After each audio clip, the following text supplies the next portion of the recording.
Bonsoir à tous, c'est l'heure du journal télévisé sur les www.aetv.com. Voici les titres. Au menu de ce 19h, les lancements de la Journée mondiale de l'habitat et la première édition du Salon international de l'immobilier conjointement au stade général à Mathieu Kérékou. Nous suivrons les extraits du promoteur de ce salon et du ministre du cadre de vie. L'année scolaire 2016-2017 a démarré ce jour. Les élèves ont repris le chemin des classes. Une équipe de la rédaction des AETV est allée constater l'effectivité de cette rentrée. Et enfin, le MPD, entendez le mouvement Paix Développement, a été porté sur les fonds baptismaux ce samedi dernier à la Villa de l'Étoile. Plus de détails dans cette édition. À nouveau bonsoir, cette session d'information démarre par le Salon international de l'immobilier qui se déroule du 3 au 8 octobre sur l'esplanade du stade Mathieu Kérékou. Marouf Amadou, promoteur de l'événement, est au micro de Nadège Diwan. Nous organisons du moins ce salon dans le cadre de la Journée mondiale de l'habitat. C'est un événement qui se déroule du 3 au 8 octobre sur l'esplanade du stade Mathieu Kérékou et au niveau de la salle de conférence du stade Mathieu Kérékou. Ça se passe en trois parties. Il y a des expositions ventes, il y a des conférences débats et ça va se solder par un dîner de gala. Sans oublier l'édition d'un magazine. Sur les stands, vous avez tous les éléments relatifs au secteur de l'immobilier et matériaux de construction, à savoir les usines de fabrication de matériaux de construction comme SCB Le Bouclier ou bien IBP, à savoir les quincailleries comme La Roche, comme CTPS qui est derrière moi, à savoir les promoteurs immobiliers comme G-Site, à savoir les acteurs techniques du secteur de l'habitat, c'est-à-dire l'Ordre des architectes, l'IGN, le CNTP, ainsi de suite.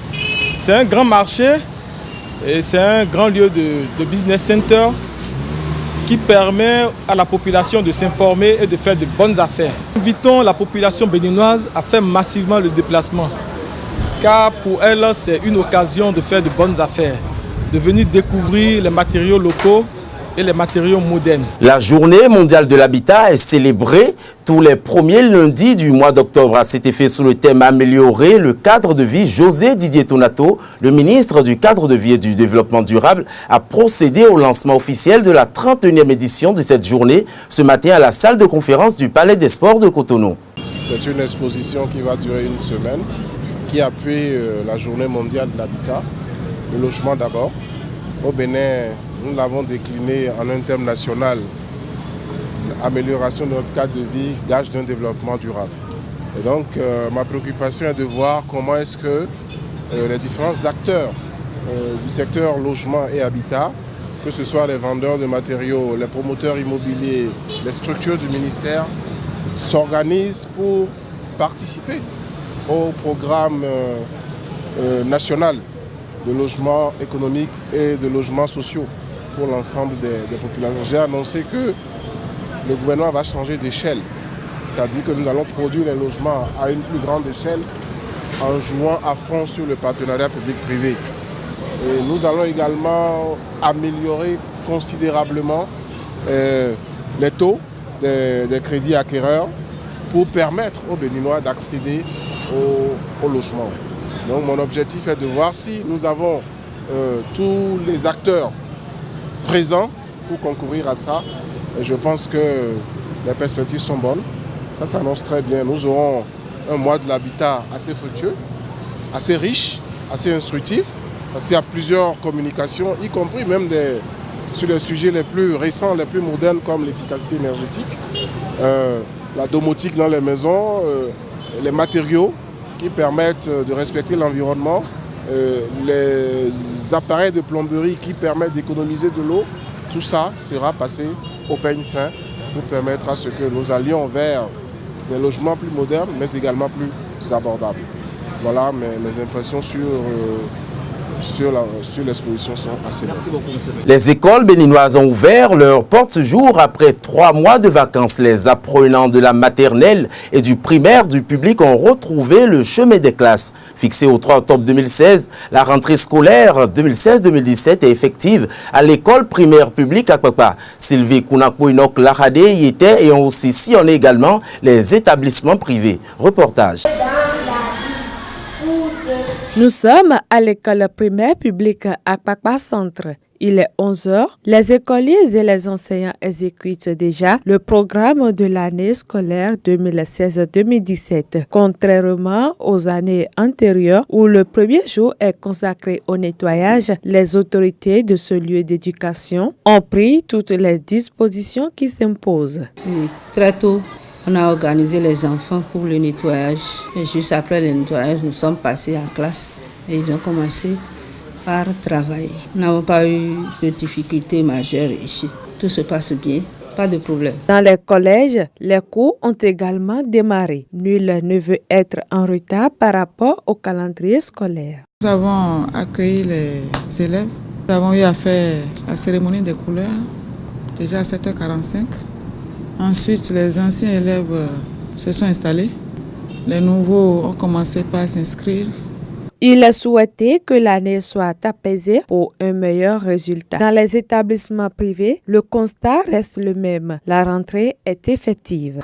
Nous avons démarré la pré-rentrée depuis le 26 septembre 2016. Depuis ce jour, tous les maîtres et fondés, directeurs, nous étions tous présents au service. Le programme qui a été donné par le gouvernement concernant la pré-rentrée a été respecté chez nous ici de façon systématique. Donc la preuve, vous le constatez, c'est que aujourd'hui, le vrai jour de la rentrée, tous les maîtres et directeurs, nous étions tous à l'école.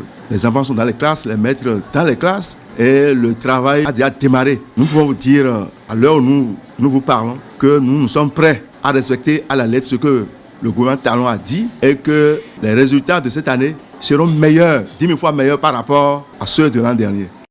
Il espère du gouvernement une subvention pour soulager leurs charges financières. Le samedi 1er octobre dernier, les membres du mouvement Paix et Développement MPD ont tenu un congrès constitutif portant la création de ce creuset politique. L'objectif du MPD est d'œuvrer pour des actions qui entretiennent la paix au Bénin et dans le monde. Propos recueillis par Enoch Lahade. La création de ce mouvement, il le faut.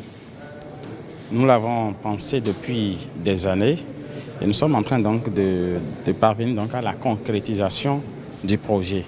En réalité, nous nous sommes dit à un moment donné que nous avons cette paix au Bénin qui nous est chère et que nous crions sur tous les toits. Mais nous abusons de cette paix. Et les pays, je donne toujours des exemples, les pays dans lesquels ça se passe, ce n'est pas qu'ils n'avaient pas cette paix, ils en avaient. Mais ce sont des foyers de tension en tension, de frustration en frustration, que nous avons commencé par voir ou constater ces situations qui dégénèrent aujourd'hui et que nous sommes en train de vouloir éviter chez nous. Donc l'objectif en réalité, c'est donc d'unir nos forces en tant que jeunes actifs, de pouvoir contribuer ou sensibiliser la population sur les différentes actions qu'il faut donc mener pour préserver la paix, cette paix que nous avons, cette paix chère à nous dans notre pays de démocratie, qui sert de modèle quand même aux autres pays. L'initiative elle est bonne. Qui vous souvienne, le professeur Théo Idré a initié la pétition internationale pour la paix. Ceci donne un peu une vision plus claire et renforcer la nation et puis les Nations Unies également pour apporter une solution au règlement des crises et puis au conflit également. Alors, pour nous, au Bénin, il est vrai, j'ai dit tout à l'heure qu'on n'en a pas besoin, il y a des expériences qu'il ne faut jamais faire. D'où, lorsqu'on lance un mouvement de paix du genre, je crois qu'il est nécessaire de les assister et de partager certaines choses avec eux et de leur dire la conduite à tenir, ne serait-ce que pour les générations futures. Alors, je crois que c'est à ce titre que nous, on est là.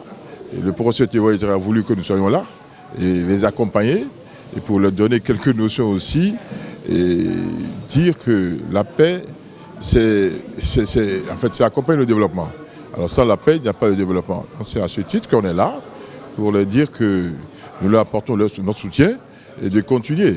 Et que tout le Bénin soit engagé pour la paix. À présent, les nouvelles d'outre-frontières, elles portent la signature de Billy Laibi. Au Niger, les fonctionnaires sont en colère suite aux coupes dans leurs indemnités.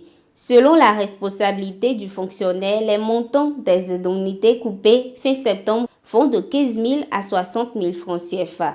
Ces salariés ignorent les raisons de cette suppression et estiment que le gouvernement devrait les prévenir afin d'éviter des désagréments constatés. En Côte d'Ivoire, les partis de l'opposition sont contre le projet de la nouvelle constitution ivoirienne. Il s'agit de la création d'un poste de vice-président et d'un Sénat.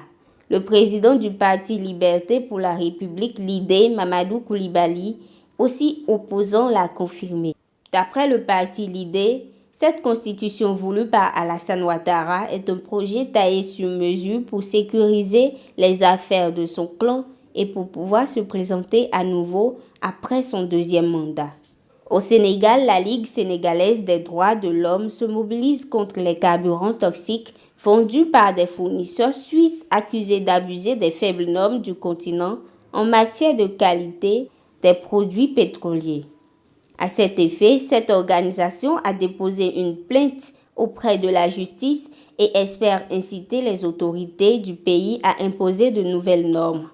En Éthiopie, des affrontements entre policiers et manifestants ont causé de nombreuses victimes, dont au moins 52 morts, lors du traditionnel festival Oromo Irecha hier dimanche. Les faits se sont produits dans la ville de Bishoftu, au sud d'Addis Abeba, où la foule a protesté contre la présence des dirigeants d'Oromo, alliés au gouvernement qu'ils considèrent comme des traîtres. Certains manifestants ont essayé de prendre d'assaut la tribune officielle, mais la police a riposté par des gaz lacrymogènes.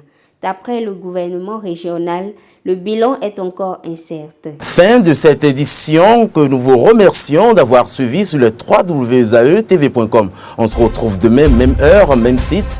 À demain.